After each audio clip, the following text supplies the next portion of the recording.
In this video, I'm going to share with you what I think are the most important things to keep in mind to pass level 1 of the CFA exam.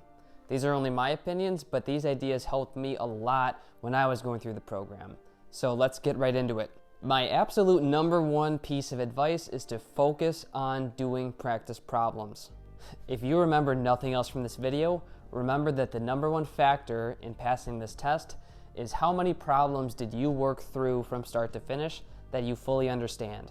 And I really mean questions that you worked through from start to finish, not examples that you read through, not videos that you watched someone else do a problem.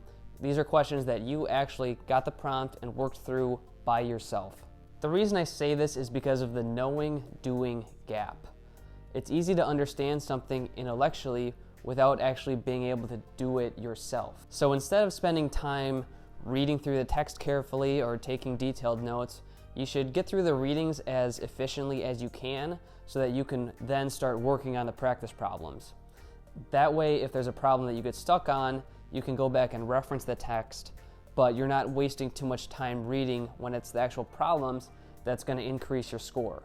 I think one of the most common questions people have is, should they use a test prep provider or should they just focus on the CFA Institute materials? Now, some people may disagree with this, but I believe the CFA Institute materials are the best materials to study, and it's all you need to pass the exam. If you think about it, the CFA Institute is not going to put a question on the exam if they haven't given you an example or taught that concept in their own materials, right? So if you work through every question that the CFA Institute gives you, you'll be prepared for any kind of question that they ask on the actual test. The main strength of these test prep providers is that they can explain the core concepts of the CFA program in a very easy to understand way. Sometimes the CFA text is pretty dense and hard to understand. However, one of the main weaknesses of the test prep providers is that they filter out some of the topics that are less common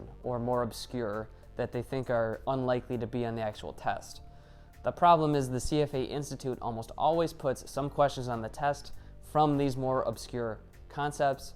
So if you rely solely on the test prep provider, you're going to be getting some questions wrong automatically, some of those more obscure concepts that were filtered out. So I think the best approach is to start with the CFA Institute materials, get through the chapter, get through as many questions as you can, and if there's one or two topics that are really hard for you to understand that you're really having trouble with, then you can go to YouTube, you can go to a blog post and get extra help on just that topic. There are a lot of free resources out there to help you, especially for level 1. Now, how much time do you actually need to study for this test? And the answer is, honestly, it depends on how much finance knowledge you have before starting to study for this exam. If you know absolutely nothing about finance going into this, it probably will take you the full 300 hours or more to get through all the material and do practice problems enough to get comfortable with all the concepts. So if you start studying 5 months ahead and you do 2 hours a day, that'll get you to the 300 hours, which I think would be the minimum for someone who's new to finance. If you already have a degree in finance, either undergrad or some kind of master's, you can probably get away with less hours, but you definitely do not want to underestimate this test either. The level 1 of the CFA exam is basically a final exam of every finance class you took in college or in a master's in finance program. So you might be able to skim through the text or the readings a little bit faster because you already understand the core concepts, but you definitely want to still spend a ton of time working through problems and questions. The most important thing is to stay consistent, to study for a couple hours every single day no matter what. And I think this is easiest if you study at the same time every day. I think the main difficulty of the CFA program is the amount of material. It's just so much material to get through and to remember all at once. It's not really the difficulty of the content or any individual question.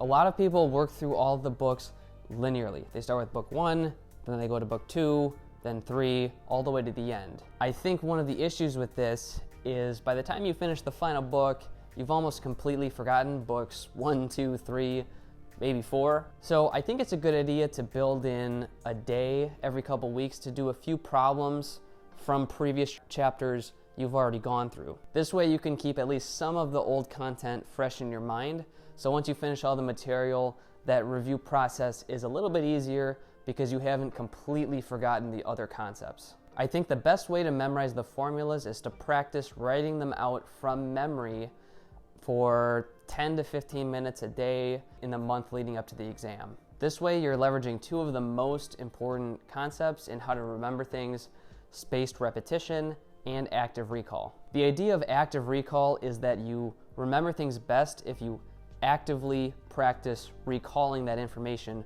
out of your mind. So instead of just copying a formula down kind of mindlessly 100 times, it's better to look at the formula, cover it up, wait a few seconds, and then try to recall it from memory and write it down, and then see if you got it right, and then keep repeating that process. Information sticks way better in your brain if you practice recalling it, and this is exactly what you have to do on the test, so it's definitely a good thing to practice. Spaced repetition means you remember something better if you review that same information over and over again on different days.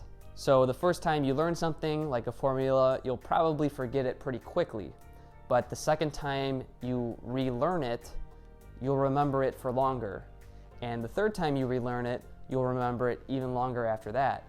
So if you can build in enough days of review and practice to get these formulas down, you'll have a much better chance to remember them on the day of the test.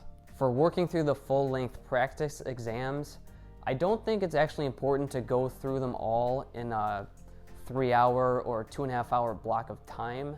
I think you can treat them just like normal practice problems. Just do a few questions, check the answers, fix your mistakes, and then go on to the next questions.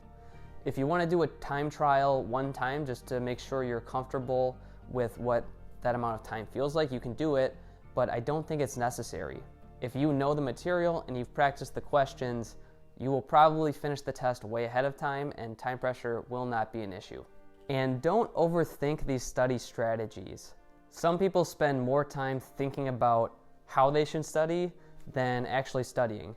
And all you have to really know is stay consistent, study every day, and focus on doing actual practice problems, and the rest will fall into place. I believe all of you can pass this exam.